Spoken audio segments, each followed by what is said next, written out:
Galactic Council chambers fell silent as Admiral Krax of the Voss Empire rose to address the assembly. His scaled skin glinted under the artificial lights as he puffed out his chest, mandibles clicking in what his species considered an intimidating display. For 3 millennia, we have tolerated the human expansion. No more. His voice boomed through translators across the chamber. Today, we break the peace treaty. Representatives from 200 species stirred uncomfortably. The humans, however, remained oddly calm.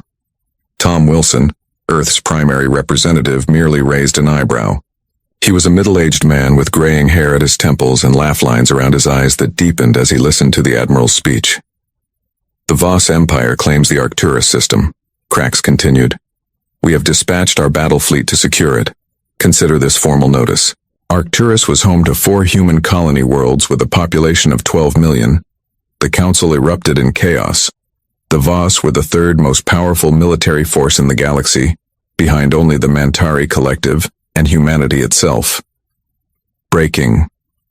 A 3,000-year peace treaty was unprecedented.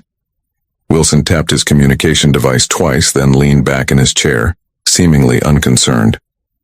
Ambassador Wilson, the council chairperson, a tall, willowy being named Lynn, addressed him.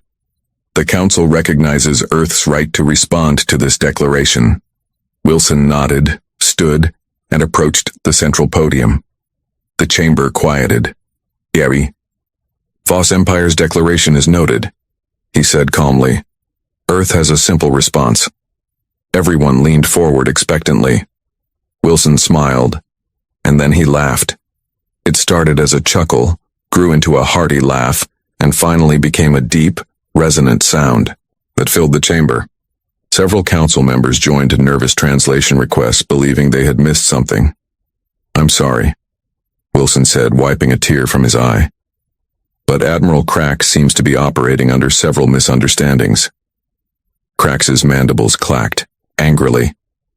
You dare mock... First, Wilson interrupted, holding up a finger. The Arcturus system has been under continuous human settlement for over 2,500 years. Our presence there predates the peace treaty itself. He held up a second finger. Second, Arcturus is 26 light-years from Earth. The Voss homeworld is 93 light-years away. The implications hung in the air like a physical presence. Finally, Wilson said, tapping his device to project an image in the center of the chamber. This is a live feed from Arcturus. The hologram showed the Voss battle fleet, impressive by any standard with its 12 dreadnoughts and 40 support vessels, surrounded by over 200 human warships that had seemingly materialized from nowhere. Admiral Krax stuttered, his translator struggling to keep up with his rapid clicking. Impossible, our intelligence indicated minimal defenses. Wilson nodded sympathetically. Yes, that's what we wanted you to see. He gestured to the hologram again. What you're witnessing is the response of a single defensive sector. Humanity maintains 48 such sectors across our territory. The council chamber grew deathly quiet as the implications sank in. For 3,000 years, Wilson continued, voice now somber, humanity has honored peace, not because we fear war, but because we remember it too well. Before we joined the galactic community, we nearly destroyed ourselves multiple times. He looked directly at Krax. The treaty wasn't primarily to protect us, Admiral. It was to protect everyone else. Another human representative, Jane Baker, approached Wilson and whispered something in his ear. He nodded and addressed the council again. I've just been informed that our fleet commander in Arcturus has offered Admiral Felk of the Voss fleet a choice: retreat immediately with no consequences or remain and face annihilation. Krax's color changed to a pale blue, fear for his species. Admiral Felk will never retreat. It would dishonor the Empire. Wilson shrugged. Then I suggest you contact your leadership quickly. The Voss ambassador conferred rapidly with others of his kind, and the chamber buzzed with urgent discussions. Council chairperson Lynn raised their hands for silence. This seems an opportune moment for a recess. We will reconvene in 1 standard hour. As the council members filed out, many cast wary glances at the human delegation, who appeared to be sharing some private joke. They never did their homework, Baker muttered to Wilson as they walked toward the Earth offices. If they had studied human history properly, they would know. Wilson nodded. 3,000 years of peace has made them forget what humans were like when we felt threatened. The Voss believe strength comes from displays of force, Baker said.